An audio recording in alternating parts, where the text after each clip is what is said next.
Halo, salam sehat. Iya, kalau biasanya gua sendiri, kali ini gua ditemenin atau bareng dengan seorang idola gua.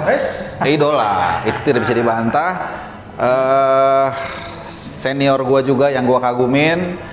Dan tadinya kita nggak ada rencana Pak Piropan ya. Nggak usah aku kenalin lah ya.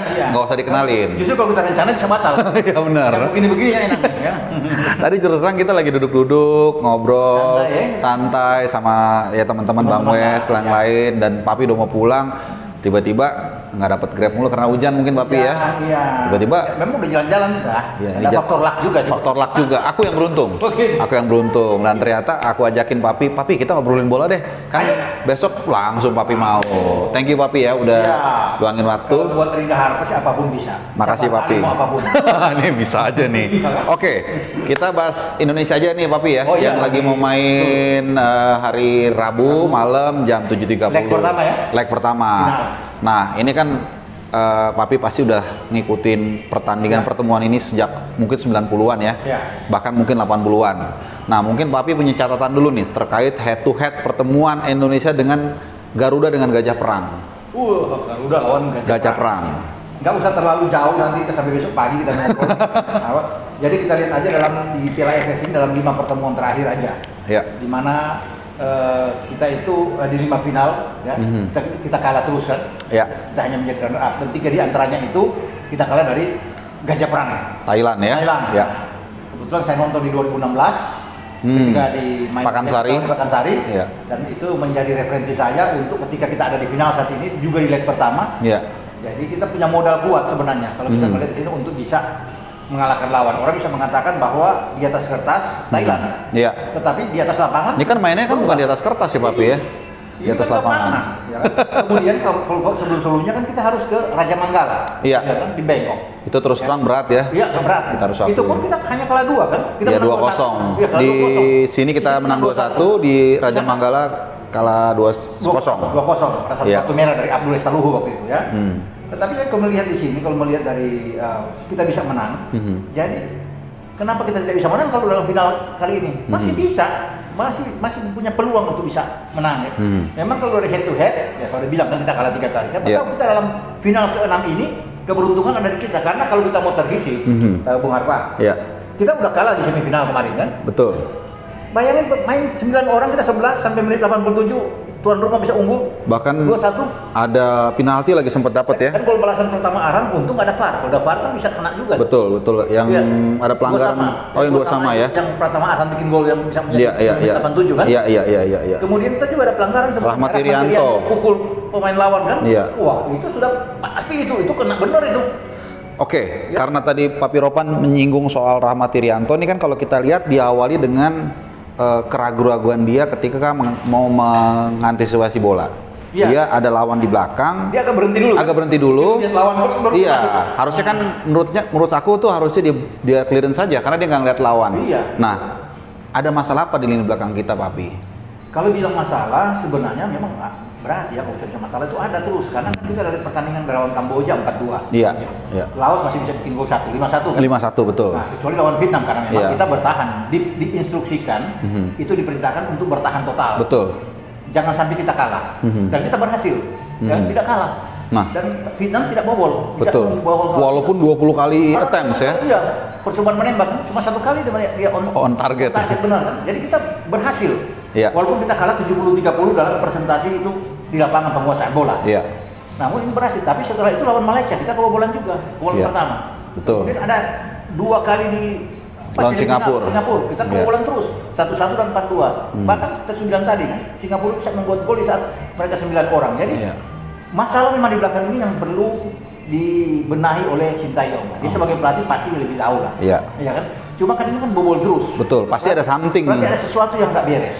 Walaupun kita punya pemain belakang bagus sebenarnya kan. Ada Dewa di sana yang bermain bagus, Fakhrudin. Dewangga ya. Iya, Dewangga, Fakhrudin bagus. Kita masih punya rekan Bagot, Rizky Ridho, betul. Ada Ibo Nevo. Ya kan, Victor. Jadi sebenarnya 5 pemain ini yang semua kualitas backnya bagus. Cuma mungkin ini kenapa selalu bobol? Mungkin di depan mereka DM kita nggak, saringannya kurang ya. DM bukan pemain belakang kita yang buruk, enggak. Menurut saya lihat ini masuk ke dalamnya itu orang langsung dengan mereka itu yang membuat DM kita agak kurang. Karena DM kita paling praktis cuma Rahmat Irianto ya. Yang lain nggak ada. Reky Kambuaya masih suka box naik-naik ke depan ya. Nah, itu yang membuat saya lihat kemarin di leg kedua lawan Singapura, itu STY memajukan Dewanga itu masuk ke depan itu untuk mendampingi Rahmat Irianto karena kasihan melihat Rahmat itu bermain kecapean tuh anak. Lari sana untuk bisa menutup seorang diri DM nggak bagus. Betul. Ya? Bahkan Inggris saja pakai double pivot kan? Double pivot. Declan Rice yang ada di sana sama Calvin Phillips betul. Dua-duanya benar-benar bertahan itu kan. Dia sama Socek yang bermain kan? Iya di West Ham betul. Kalau cuma Rahmat sendiri, makanya orang belakangnya itu memang karena Rahmat sulit untuk masuk. Susah diantisipasi oleh dua pemain back tengah kita atau tiga pemain back tengah itu yang dan Rahmat Irianto bukannya di Persebaya main sebagai CB biasanya ya? Iya kan? Gitu kan? Tapi sekarang dia coba bermain di situ. Ya artinya memang oke untuk adaptasi sekian waktu ya. Cuma kan dia perlu temannya. SD sudah dapat seorang Dewanga bisa bermain. Ini cocok ini untuk bisa dipasangkan. Ini yang kita perlu untuk terus dilatih. Nah, apakah pertandingan melawan Vietnam? Karena kita tahu lawan Thailand kita semua sepakat ini lawan yang berat. Ya bahkan mereka bisa mengalahkan Thailand. Artinya kan ini kita harus akui lawan kita berat. Mungkinkah copy paste formasi dan gaya bermain melawan Vietnam akan dilakukan Sintayong juga melawan Thailand di leg pertama? Berat kalau saya pikir begitu. Saya mungkin yang mengatakan kalau kita pakai dengan gaya seperti itu, ada bahkan 5 back atau 4 pemain tengah misalnya, katakan dengan gaya seperti itu tidak akan sulit. Berarti kita mencetak gol ini tipis sekali. Nggak akan mungkin kan? Tapi sorry, goyang-goyang. Iya. Terus. Jadi tidak akan mungkin kita bikin gol kan kalau kita bertahan seperti main lawan Vietnam. Jadi sama aja nunggu waktu kita dibunuh ya. Membiarkan lawan itu penguasaan bola yang tinggi karena Vietnam itu beda dengan Thailand. Thailand pukul mereka. Punya kemampuan basokannya lebih bahaya ya. Kuat. Semua lini mereka jalan dengan baik. Nah ini yang berbahaya. Kita nggak usah pakai seperti itu. Bahaya buat kita kalau pakai dengan terlalu banyak bertahan. Sama aja kita kasih aja ke Thailand. Iya, hanya tunggu waktu aja mereka bisa ngegolin ya. Karena beda kualitas dengan Vietnam bahkan ya. Betul, kita hanya bertahan terus, nggak bisa bikin gol. Udah, nggak usah main biasa aja. Kalau kita main seperti Alfred Riedel 2016, saya nonton waktu di Pakansari. Itu nggak takut. Iya, 4-3-3. Oke loh, iya benar. Iya. 4-3-3. Dan buktinya kita bisa unggul 2-1 ya. Bisa menang 2-1. Bahkan tembakan kita tuh 11 sama. Kita bikin percobaan menembak 11, mereka 11 juga. On target kita lebih tinggi dari Thailand. Waktu yang di Pakansari itu. Kita on target, padahal kita lebih dalam hal goal position kalah 61% lawan 39%, kita 39 ya Indonesia. Namun on target kita 4, Thailand 3. Berarti bukan benar-benar hanya parkir bus. Enggak. Mereka hanya nunggu aja. Jadi kayak transit busnya tuh hanya ngetem sebentar. Betul. Jadi nunggu begitu kehilangan bola masuk. Itu Riedel almarhum yang udah meninggal. Iya, barusan. Bagus. Udah pakai. Itu kaget. Yati Suksinamuan sebagai pelatih Thailand kaget. Kita pikir Indonesia akan bertahan. Karena 5 pemain belakang ke 4 gelandang. Tapi enggak 4-3-3. Ini bagus sekali. Jadi Papi melihat justru lawan Thailand kita harus mengejutkan ya. Karena memang faktor mengejutkan itu penting dalam pertempuran ya. Penting. Jadi kita main aja misalnya kalau memang kita mau bikin kuat biar ada keseimbangan main dengan 5 back, 4 gelandang lagi 1 pemain depan misalnya. Oh, tetap formasinya 5-4-1, cuman iya, betul. Dia pakai gimana atau kalau dia nggak mau bermain aja dengan biasa aja dengan 4-4-2. Jadi satu-satu yang bermain di belakang. Mengejutkan Thailand kan? 4-4-2. Tapi jangan duanya sejajar, duanya satu-satu. Karena Ezra di depan, Egy mungkin di belakangnya. Biar Egy lebih bebas main. Pada prakteknya bisa juga 4-4-1-1 ya. 4-4-1. Nah berarti intinya Papi berpendapat kita jangan terlalu bertahan juga. Boleh bertahan tapi juga harus ada skema menyerang. Sekarang aku mau ke depan berarti kita bicara menyerang. Nah ini kan kita harus akui yang mencetak gol itu lini depan hanya cuma Ezra kalau nggak salah. Ezra doang. 2 gol. Witan kita anggap dia winger masih. Pasti winger. Nah dengan formasi seperti itu ada kendala nggak dengan level finishing si Ezra ini yang menurut saya masih kurang? Betul. Apalagi dalam finishing. Tapi bagaimanapun cuma dia penyerang yang ada di depan. Striker kita yang bisa membuat gol, 2 gol. Yudo belum bisa bikin gol. Dedi belum bisa. Kakara juga belum bisa. Udah dicoba semua tapi nggak ada bedanya ya. Cuma Ezra, apapun yang dikatakan Ezra itu bermain mungkin kurang bagus di leg pertama lawan Singapura sehingga ditarik ada 2 pergantian kan. Dia 2 kali agak dirugikan tapi kita lihat Sintayong dia memainkan lagi Ezra dan bikin gol lawan di leg kedua. Nah, lawan Thailand pasti Ezra mungkin akan dimainkan. Kalau bermain katakan dengan 4-4-1-1 atau 5-4-1, Ezra pasti akan ada di depan. Menurut saya itu yang paling penting buat kita. Satu aja meninggalkan depan, tapi kita lebih kuat harus menumpuk di tengah karena kan kekuatan dari Thailand itu kan di tengah. bagi kita akan bisa mengurangi daya serang mereka mungkin 30-40% kalau Canatip Songkrasin itu dimatikan aja. Iya, itu yang paling bahaya ya. Kalau di Singapura kemarin itu adalah Syahdan Sulaiman, nomor punggung 8. Iya. Yang membuat gol bagus Yang sekali curve itu ya, iya, kalau nggak salah ya. serangan bebasnya itu. Karena dia membuat 1 gol, 1 assist kemarin. Dan gol penyama juga, Iya. dia yang memberikan umpan itu. Jadi, saya pikir ini harus dilakukan dengan baik. Terus kita update ke line up terakhir karena Pratama Arhan mungkin kalau kalian teman-teman yang belum tahu, Pratama Arhan ini akumulasi kartu karena di pertandingan leg kedua lawan Singapura setelah pertandingan selesai atau di ujung pertandingan lah itu dia sebenarnya dapat kartu kuning tapi luput dari bahkan juga match summary. Penggantinya ada catatan nggak? Karena kemungkinan Edo Febriansyah ya. Apakah ini nanti akan jadi bulan-bulanannya Canatip dan kawan-kawan? Kalau lawan Laos kan dia menggantikan juga Pratama. Iya, betul. Tidak bugar, Edo yang dimainkan. Iya. Oke lah, pas lawan Laos. Iya. Tapi kan kelas Laos beda dengan Thailand dong. Betul. Ya, jadi kalau melihat ini bukan tidak mungkin juga Thailand akan bisa memanfaatkan sektor ini, ya, untuk bisa bermain. Tetapi kalau kita bermain dengan 5 pemain belakang ini lebih enak. Atau paling seram juga bagi kita yang paling ini kita ambil aja Rizky Ridho agak bergeser ke kiri. Kalau memang ini dimainkan, Rizky Ridho yang menggantikan posisi Pratama Arhan. Bukan natural replacement, tapi punya kemampuan bertahan lebih kuat ya. Kemampuan bertahan lebih kuat Rizky Ridho kan. Kemudian mainkan aja Elkan Bagot. Dari awal Elkan Bagot, Dewa bermain di situ bersama dengan Fakhrudin. Fakhrudin Haryanto. Ya, tinggal terserah apakah Ibok Nevo juga harus main, terserah. Iya. Ibok Nevo kan main di pernah main di Thailand kan? Iya. Membantu nggak kira-kira tuh, Papi? Ya, dia kan cuma pernah bermain di sana, tapi saya pikir kurang membantu. Kalau dia lihat karakter dia tahu juga. Tapi kalau untuk bisa membantu sama sekali nggak juga ya. Karena belum tentu juga dia akan dimainkan langsung di babak pertama kan. Iya, dan ngerinya dia nggak selama ini kan belum pernah dimainin kayaknya. Dia pernah ada. Iya, tapi nggak terlalu signifikan. Takutnya ritmenya dia belum dapet ya. Iya, agak sulit ya kalau bisa dengan cara main di Piala AFF ini. Iya, kecuali terpaksa cedera atau apa ya. Iya, bahkan mungkin belum main kalau nggak salah ya. Karena kan kalau bisa dilihat kan Elkan Bagot yang disuruh. Elkan Bagot masih beberapa kali main. Beberapa kali masuk. Betul. Jadi, memang agak sulit ya kalau bisa dikatakan di sini. Namun tetap kita mesti cari pertahanan kita yang baik. Karena dengan pertahanan yang bagus, disiplin. Yang penting kita jangan lengah, harus disiplin ini, Arfan. Kalau kita bermain dengan disiplin, bagus. Karena mereka kan praktis cuma punya satu, Terhasil Dangda doang. Wah, tapi bahaya itu. Memang bahaya, tapi tidak sekuat, tidak secepat pada 2016. Sekarang kan dengan usia 33 masuk 34, memang agak pelan, sudah agak. Kita kan cepat-cepat bagus semua. Iya. Ya, dan mesti kan mereka masih punya 7 pemain dari 2016 yang dibawa sama Alexandre Polkin. Kita cuma satu kan, Fakhrudin yang tersisa. Iya, dari yang era lama lah ya. Lama ya, hanya Fakhrudin, tapi kan bagus. Kan Fakhrudin ada dengan Dewa bermain. Gitu. Oke. Dewa bisa dorong agak ke tengah, double pivot. Iya, Dewa sebagai nemenin Rahmat Irianto ya. Bisa. Oke, sekarang sedikit kita bahas soal fenomena stamina yang kebetulan aku sempat riset sedikit. Iya. Ternyata kita ini staminanya bermain hanya bisa peak itu di sekitar 1 jam pertama. Karena faktanya sekitar 3/4 gol itu lahir di 1 jam pertama.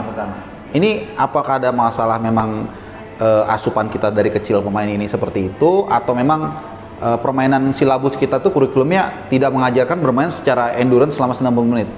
Itulah masalah ketika STY masuk pertama kali di kita.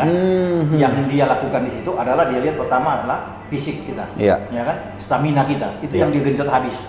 Selain mental pemain-pemain kita, disiplin pemain-pemain kita. Jadi itu yang diambil terus ya setelah dia menggantikan posisi Luis Mia ya. Itu yang di awal dia nggak bicara soal taktik, nggak bicara soal apapun, tapi yang dibicarakanlah menggenjot stamina kita. Memang belum begitu maksimal kalau kelihatan, tapi oke lah kalau kita bermain dengan pola yang tinggi, pola yang cepat, ya kita butuh pemain-pemain yang punya endurance, punya kecepatan yang bagus. Namun untuk bisa bermain selama 1,5 jam, ya atau 90 menit, kayaknya kan susah ya.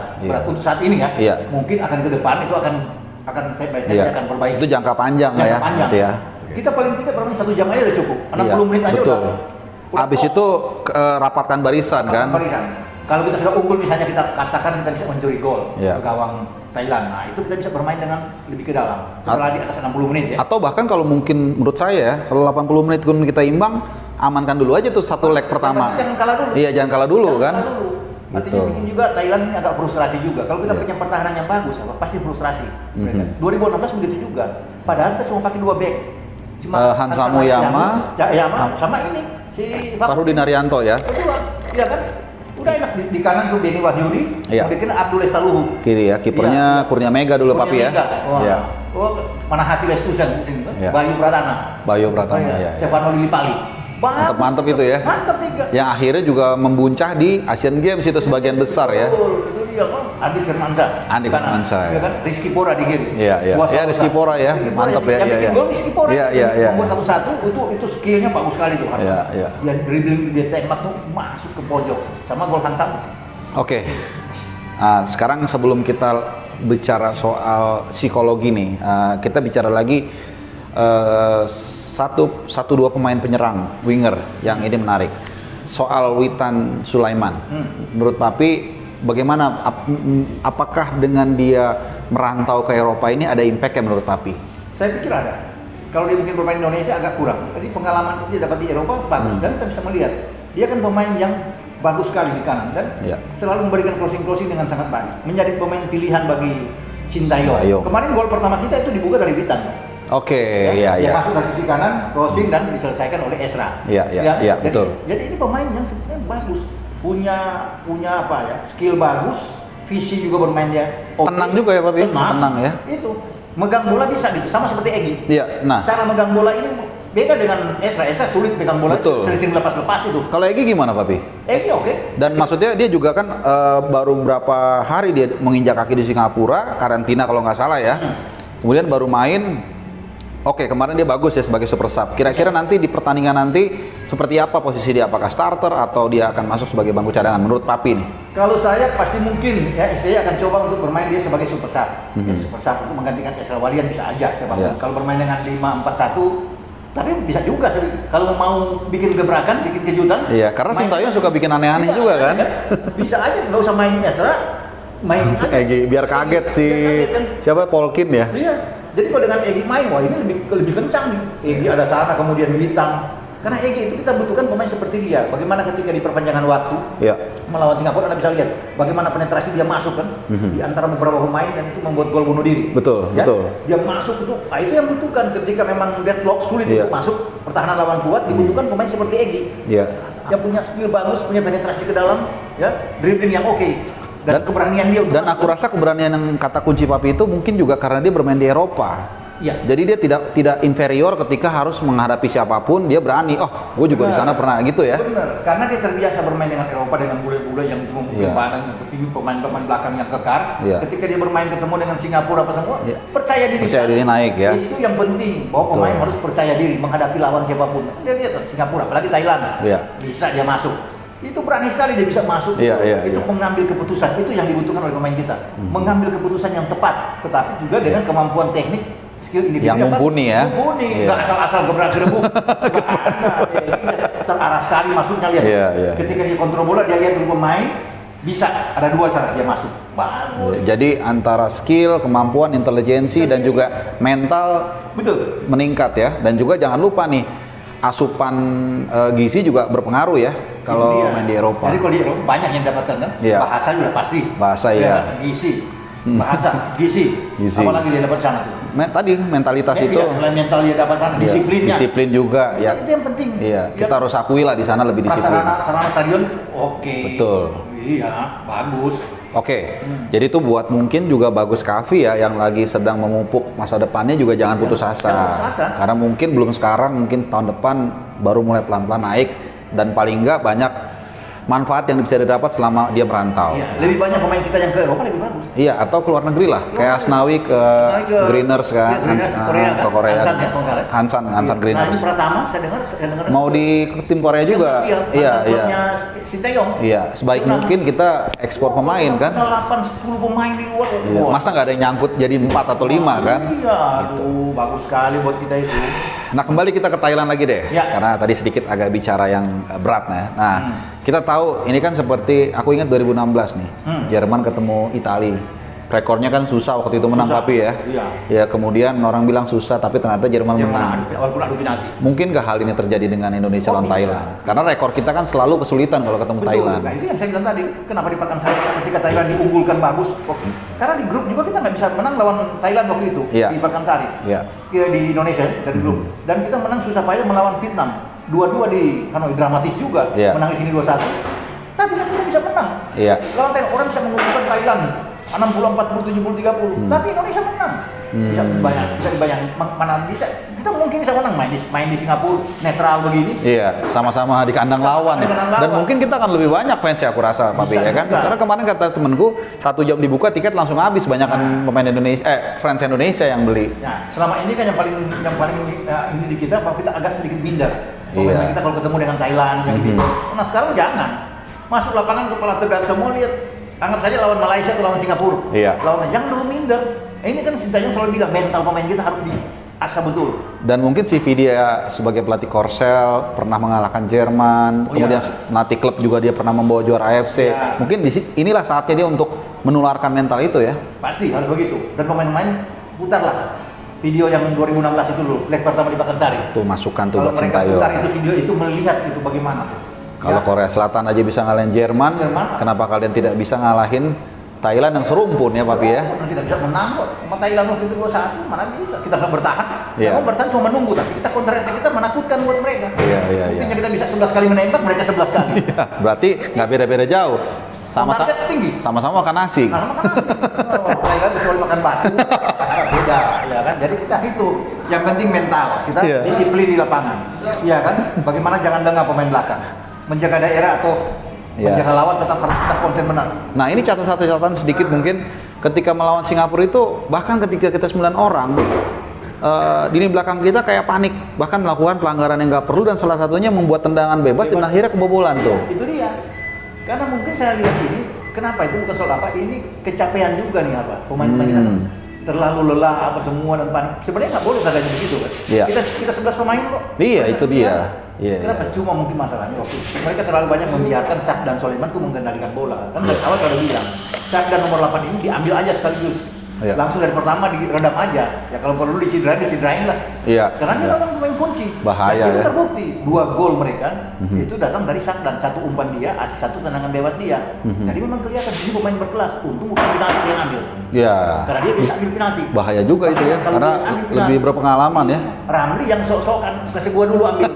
Padahal di situ dia minta emang ya. Dia yang ambil. Mau jadi pahlawan ya. Nah, begitu Ramli pukul nggak masuk, Sakdan di samping dia, datanglah Asnawi dengan cara Asnawi yang nggak tahu ngomong apa ke Ramli kan. Tapi aku mau nanya nih, tapi setuju nggak dengan apa yang dilakukan Asnawi? Enggak, jangan begitu lah. Nggak boleh itu menghajar pemain lawan. Dia kan lagi dalam keadaan begitu, kemudian diledek, apapun yang dia lakukan nggak boleh. Makanya di situ Asnawi itu diusir sama Sakdan di depan langsung ambil. Dan usirnya pun sebenarnya baik ya, bukan marah ya. Dia nggak marah, dan jangan begitu dia bilang sana. Dia coba lihat kita yang ulang.